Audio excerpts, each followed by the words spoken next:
مساء الخير واهلا وسهلا فيكم ضمن حلقه جديده من برنامجكم برنامج شو صاير. احنا اليوم الثلاثاء 16 12 2025 16 ديسمبر كانون الاول 2025 و25 جمادى الثانيه. للاسف قبل قليل تلقينا خبر سيء جدا وهو غرق قارب هجره غير شرعيه. اذا يحوي معظمه من اهلنا العرب على ما يبدو هذا القارب الهجرة الغير شرعية كان متوجه بتصور من ليبيا، وبتصور مدينة طبرق في ليبيا هي المركز لهذا النوع من القوارب غير الشرعية التي تستخدم للهجرة غير الشرعية.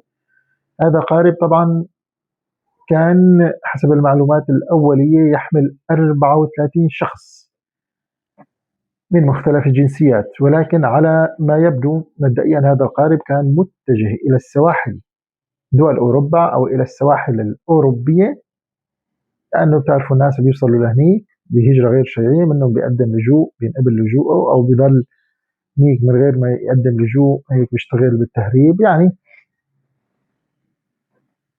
في ناس كثير أو في البعض يلجأ إلى هذه الأمور. هذا القارب كان متوجه من طبرق في ليبيا إلى اليونان قبل أن يغرق بشكل كامل جنوب جزيرة كريت اليونانية. جزيرة كريت اليونانية هي من أخطر الجزر الزلزالية في العالم. جزيرة كريت تقع في البحر الأبيض المتوسط وحكينا عنها كثير سابقا، فمن المهم يعني وأصلا هي منطقة زلزالية عم بيصير فيها هزات كثير حتى الآن، وبما أنه عم بيصير فيها هزات سواء جنوبها شرقها شمالها فالأمواج بتكون صعبة جدا.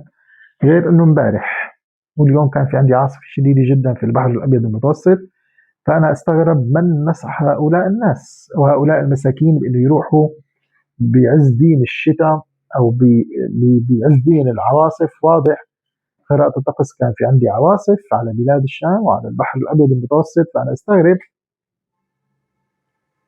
كيف هذا المهرب عديم الرحمة سمح للناس بالصعود على هذا القارب. هذا القارب عليه 34 شخص، من بيناتهم بتصور 27 مواطن مصري، يعني أغلبه من المصريين، وبتوقع في 5 من جنسيات أخرى أتصور أنهم سودانيين.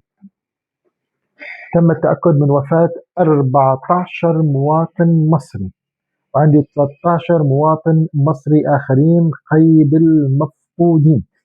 يعني في احتمال أنه جميع المواطنين المصريين وهم شباب توفوا للأسف نتيجة غرق هذا القارب، ولكن مثل ما قلت لك المؤكد 14 شخص و13 ما زالوا في عداد المفقودين. تعزينا لأهلنا في جمهورية مصر العربية، وهذه الطريقة أيضا مات فيها مئات إن لم يكن آلاف السوريين خلال السنوات الماضية في رحلة هروب من سوريا أثناء حكم المخلوع بشار الأسد اللي تسبب